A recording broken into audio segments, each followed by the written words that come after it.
Okay, welcome back listeners. You're listening to the live transmission of BBC FM 101, one of the most prominent and the popular radio channels in the world of music with your presenter and your host Kadeep Baloch. Live exclusive till 12, 10:10 का वक्त हुआ चाहता है जी। आज गर्मी studio में बहुत ज़्यादा है और जब मुझे गर्मी लगती है तो मुझसे बात नहीं होती है क्योंकि मेरी माइंड जो है बिल्कुल इतनी ज़्यादा इरिटेट हो चुकी होती है कि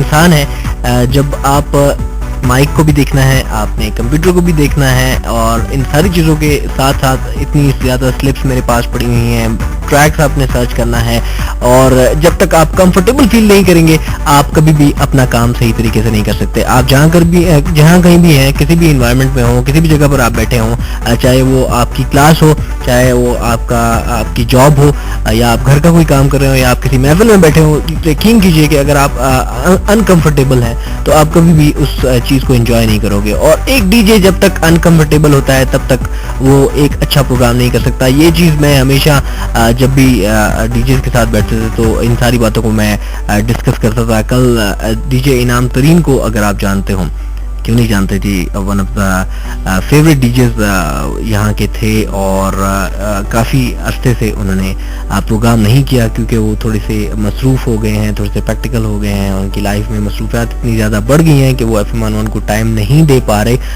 प्रॉमिस उन्होंने किया है कि वो ज्वाइन करेंगे और आएंगे, हमारे यूनिट हेड से मिलेंगे और उसके बाद कोई स्केड्यूल अगर उनका बनेगा तो ज़रूर FM 101 में दोबारा इसका हिस्सा बनेंगे।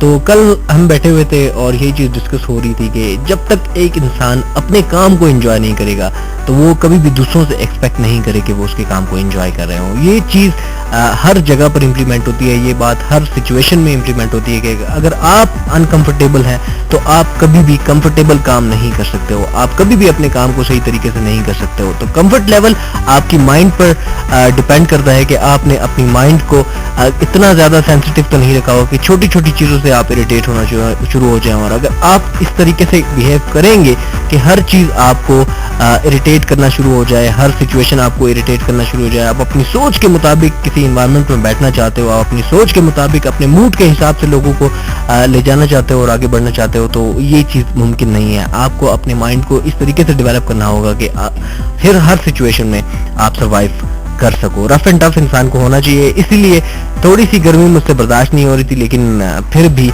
मेरी ये कोशिश होगी कि यहाँ पर प्रोग्राम जो है अच्छे से अच्छा हो, आपकी पार्टिसिपेशन को सही तरीके से ऑनर करूं। अगर आपने जो बातें की है उन बातों में से कोई बात गलत होगी तो उसका जिम्मेदार मैं नहीं होऊंगा, उसकी जिम्मेदार जो है मेरे सामने बैठे हुए एक शख्स हैं जिनकी राइटिंग माशाल्लाह बड़ी खूबसूरत है। एक दौर में सलीम रजा साहब बड़ी अल्फाज को ऐसे खूबसूरती से लिखते थे जैसे ये शायद किसी को लेटर लिख रहे हों, अभी ऐसे जल्दी जल्दी लिखते हैं, पता नहीं इनको क्या हो गया है। सलीम साहब, आपके लिए मुझे एक स्पेशल किस्म का पेन लाना पड़ेगा जिससे आपकी राइटिंग मजीद खूबसूरत बन जाएगी। अभी मैं बड़ी कोशिश करता हूँ कि ये क्या लिखा होगा। अब इतना अरसा हो गया सलीम साहब के साथ हमने गुजारा है और इनकी राइटिंग समझ आना शुरू हो गई है कि ये अलिफ बे पे किस अंदाज से लिखते हैं, ये मीम को किस तरीके से लिखते हैं, ये रे को किस तरीके से लिखते हैं। तो फिर भी अगर कोई पार्टिसिपेशन गलत होगी तो उसके जिम्मेदार जो हैं सलीम रजा साहब होंगे। आज इस टॉपिक पे हम बात कर रहे हैं जी, इज्जत करने और इज्जत देने में आपको कोई फर्क महसूस होता है या नहीं होता। अगर आप ये समझते हैं कि इज्जत देने में या इज्जत करने में कोई फर्क नहीं है तो उसका आपने रीजन बताना है। अगर आप ये समझते हैं कि इन दोनों बातों में फर्क है तो उसका भी आपने रीजन बताना है। थोड़ी बहुत डेफिनेशन, थोड़ा सा इसको एक्सप्लेन करना है आपने।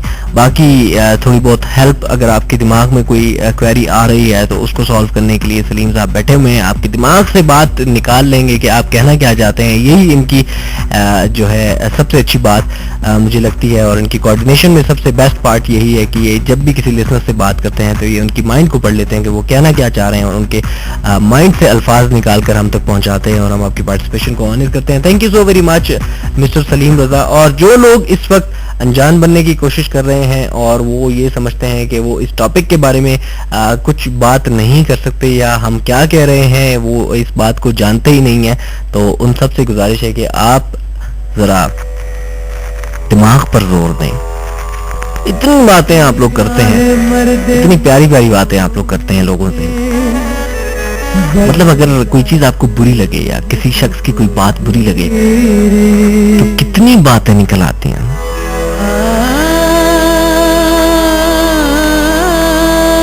बैक बाइटिंग की बात कर रहा हूँ। जब आपने बैक बाइटिंग करनी हो ना तो आपकी जबान नहीं रुकती, अल्फाज खुद ब खुद जबान से टपकना शुरू हो जाते हैं। बैक बाइटिंग का एक किस्सा, बड़ा इंटरेस्टिंग किस्सा मेरे साथ हुआ था, आप लोगों से शेयर करेंगे इस ट्रैक के बाद।